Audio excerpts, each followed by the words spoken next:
मैंने नेहरू जी अपनी सहमति जताते हुए कि वंदे मातरम की, ये जो उन्होंने सुभाष बाबू को लिखा है, वंदे मातरम की आनंद मठ वाली पृष्ठभूमि मुसलमानों को इरिटेट कर सकती है।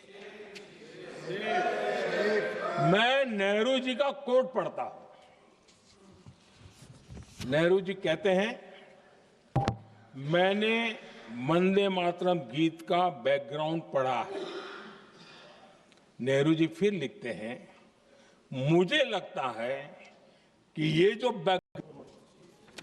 साथियों, इसके बाद कांग्रेस की तरफ से बयान आया कि 26 अक्टूबर से कांग्रेस कार्य समिति की एक बैठक कोलकाता में होगी, जिसमें वंदे मातरम के उपयोग की समीक्षा की जाए। रुको जरा, सब्र करो, बोला धक्का मुक्की नहीं करने का, आराम से लेने का। हाँ, 20 अक्टूबर को नेहरू जी इसका जवाब देते हैं। इस जवाब की एक पंक्ति प्रधानमंत्री जी ने सुनाई, बाकी पंक्तियां क्यों नहीं सुनाई? क्योंकि उनमें नेहरू जी क्या कह रहे हैं? There is no doubt that the present outcry against Vande Mataram is to a large extent a manufactured one by the communalists. Whatever we do, we cannot pander to communalists' feelings, but to meet real grievances where they exist. I have decided now to reach Calcutta on the 25th morning. This will give me time to see Dr. Tagore as well as other friends. समझ रहे हैं आप? प्रधान चुप है तो समझ ही गए होंगे। फिर क्या होता है? फिर नेहरू जी कलकत्ता जाते हैं और गुरुदेव जी से मिलते हैं, और उसके अगले दिन गुरुदेव जी एक चिट्ठी लिखते हैं, जिसमें वो लिखते हैं, अंग्रेजी में चिट्ठी है, उसका एक अंश मैं आपको हिंदी में बता देती हूँ, जिसमें गुरुदेव जी कहते हैं कि जो दो अंतरे हमेशा गाए जाते थे, उनका महत्व इतना गहरा था कि उस हिस्से को कविता के शेष हिस्से तथा पुस्तक के उन अंशों से अलग करने में उन्हें कोई कठिनाई नहीं थी। उन्होंने ये कहा कि स्वतंत्रता संग्राम में हमेशा से वही दो अंतरे ही गाए जाते थे, और उनको गाते हुए कुर्बानी देने वाले सैकड़ों शहीदों के सम्मान के लिए उन्हें ऐसे ही गाना उचित रहेगा। उन्होंने यह भी कहा कि बाद में जोड़े गए अंतरों का सांप्रदायिक मायना निकाला जा सकता है, और उस समय के माहौल में उनका इस्तेमाल अनुचित होगा। इसके बाद 28 अक्टूबर 1937 में कांग्रेस की कार्य समिति ने अपने प्रस्ताव में वंदे मातरम को राष्ट्रगीत घोषित किया। उन्हीं दो अंतरों को कार्य समिति की बैठक में महात्मा गांधी जी, नेताजी सुभाष चंद्र बोस, पंडित नेहरू, आचार्य नरेंद्र देव जी, सरदार पटेल जी, गुरुदेव रविंद्रनाथ टैगोर जी सब मौजूद थे।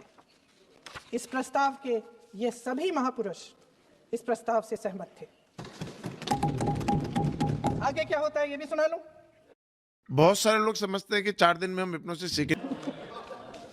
भारत की आजादी के बाद जब इसी गीत के इन्हीं दो अंतरों को 1950 में डॉक्टर राजेंद्र प्रसाद जी ने संविधान समिति में भारत को का राष्ट्रगीत घोषित किया, तब लगभग यही महापुरुष मौजूद थे। इनके साथ साथ BR अम्बेडकर जी भी सभा में थे, और इनके साथ साथ मेरे सत्ता पक्ष के साथियों के नेता श्री श्यामा प्रसाद मुखर्जी भी मौजूद थे। वही दो अंतरे राष्ट्रगीत घोषित किए, किसी ने कोई आपत्ति जारी नहीं की, कोई आपत्ति नहीं जताई। वैसे इन तथ्यों के साथ जुड़ा एक और तथ्य भी है जो मैं यहाँ पे आपके सामने रखना चाहती हूँ। आज हम अपने राष्ट्रगीत पर बहस कर रहे हैं, लेकिन हमारा राष्ट्रगान भी एक कविता का एक अंश ही है, एक लंबी कविता का एक अंश है, और इन दोनों राष्ट्रगीत और राष्ट्रगान के अंश को चुनने में सबसे बड़ी भूमिका गुरुदेव रविंद्रनाथ टैगोर की थी। वंदे मातरम के स्वरूप पर सवाल उठाना, जिसे संविधान सभा ने स्वीकार किया, न सिर्फ उन महापुरुषों का अपमान करना है जिन्होंने अपने महान विवेक से यह निर्णय लिया, मगर एक संविधान विरोधी मंशा को भी उजागर करता है। क्या सत्ता पक्ष के हमारे साथी इतने अहंकारी हो गए हैं कि अपने आप को महात्मा गांधी जी से, रविंद्रनाथ टैगोर जी से, राजेंद्र प्रसाद जी से, बाबा साहब अम्बेडकर जी से, मौलाना आजाद जी से, सरदार पटेल जी से, सुभाष चंद्र बोस जी से बड़ा समझने लग गए हैं?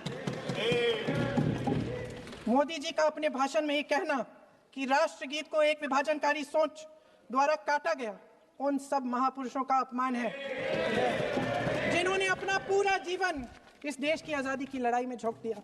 वंदे मातरम को विभाजित करने का आरोप लगाकर आप पूरी संविधान सभा पर आरोप लगा रहे हैं, उसके हर एक नेता को दोषी ठहरा रहे हैं। यह हमारी संविधान सभा और हमारे संविधान का खुला वार है। और जहां तक जवाहरलाल नेहरू जी की बात है, जितनी देर हमारे प्रधानमंत्री देश के प्रधानमंत्री रहे हैं, 12 साल हो गए हैं, लगभग उतने ही सालों के लिए जवाहरलाल नेहरू जी जेल में रहे। किस लिए? इस देश की आज़ादी के लिए। उसके बाद 17 साल के लिए प्रधानमंत्री रहे। आप बड़ी आलोचना करते हैं इनकी, लेकिन अगर इन्होंने इसरो नहीं बनाया होता तो आज आपका मंगलयान नहीं होता। अगर DRDO नहीं बनाया होता तो तेजस नहीं बनता। अगर IIT और IIM नहीं बनाए होते तो हम आज IT में आगे नहीं होते। अगर एम्स नहीं बनाया होता तो हम कोरोना की जब बड़ी चुनौती का सामना कैसे करते? हाँ, इसका मतलब है इस मुद्दे का जवाब नहीं है आपके पास। अगर इन्होंने BHEL, गेल, सेल, भाखड़ा नंगल ये सब नहीं बनाया होता जो आप सब बेच रहे हैं, तो ये विकसित भारत कैसे बनता? पंडित जवाहरलाल नेहरू इस देश के लिए जिए। सुन लीजिए, पंडित जवाहरलाल नेहरू इस देश के लिए जिए और देश की सेवा करते करते उन्होंने दम तोड़ा। फिर भी सुन लीजिए, मेरी एक सलाह ले लीजिए। सर, मैं आपके माध्यम से एक सलाह दे देती हूँ। हमारे प्रधानमंत्री महोदय 12 सालों से इस सदन में हैं, मैं मात्र 12 महीनों से हूँ। फिर भी छोटी सी सलाह है। उन्होंने अभी हाल ही में चुनाव था, कुछ महीनों पहले उन्होंने एक सूची निकाली थी कि विपक्षी दलों ने और विपक्ष के नेताओं ने कितने अपमान किए हैं इनके, और उसमें शायद 90-99 ऐसे उन्होंने अपमानों की सूची बनाई थी। तो मैं उनको एक छोटी सलाह देना चाहती हूँ कि नेहरू जी से जितनी भी शिकायतें हैं, जितनी भी गलतियां उन्होंने की आपके जहन में, जितनी भी गालियां देनी है, जितना भी अपमान करना है, उसकी भी एक सूची बना दीजिए। नहीं, बात खत्म नहीं है। 999 अपमान, 9,999 अपमान, सूची बना दीजिए। और फिर हम एक समय निर्धारित करते हैं। जैसे हमने 10 घंटे आज वंदे मातरम पर हमने बहस किया है ना, उस तरह से हम अध्यक्ष महोदय जी से पूछेंगे, एक समय निर्धारित करेंगे, 10 घंटे, 20 घंटे, 40 घंटे, जितने घंटों में आपकी ये शिकायत पूरी हो जाए, माननीय सदस्य, आप शांत हो जाए और हम बहस कर लेंगे। लेकिन इस सदन का कीमती समय, जिसके लिए हमें यहाँ पे जनता ने भेजा है, जैसे हमें जनता की समस्याओं को हल करने के लिए चर्चा करनी चाहिए, इस्तेमाल करना चाहिए, उसको इसी के लिए इस्तेमाल करिए। उसके बाद जैसे अंग्रेजी में कहते हैं ना, जैसे अंग्रेजी में कहते हैं कि once and for all let's close the chapter, close कर लीजिए। देश सुन लेगा क्या क्या शिकायतें हैं, किसने क्या किया, इंदिरा जी ने क्या किया, राजीव जी ने क्या किया, परिवारवाद क्या होता है, नेहरू जी ने कौन सी गलतियां की, सुना लीजिए, फिर खत्म। उसके बाद बेरोजगारी, महंगाई, की समस्याएं, जो पीएमओ में हो रहा है उसकी बातें, उसकी चर्चा, जो बैटिंग ऐप के बारे में हो रहा है पीएमओ के अंदर, आप सदस्य प्लीज, जो एफस्टीन फाइलों में आपके मंत्री महोदय के नाम निकल आए हैं, माननीय उसकी चर्चा करेंगे। आप वंदे मातरम में बोले, आप इधर उधर डाइवर्ट मत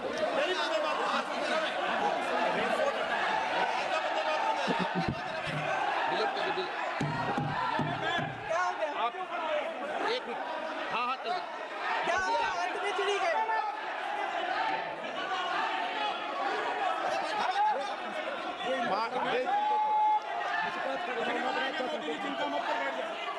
माननीय सदस्य, एक मिनट, माननीय सदस्य, आप वंदे मातरम पर सार्थक चर्चा करें। ठीक सर, इधर उधर बात डाइवर्ट यही मत थी सर, संक्षिप्त में बात यही थी, कोई डाइवर्ट नहीं होना कि हम चाहिए अतीत अपन में को। बातें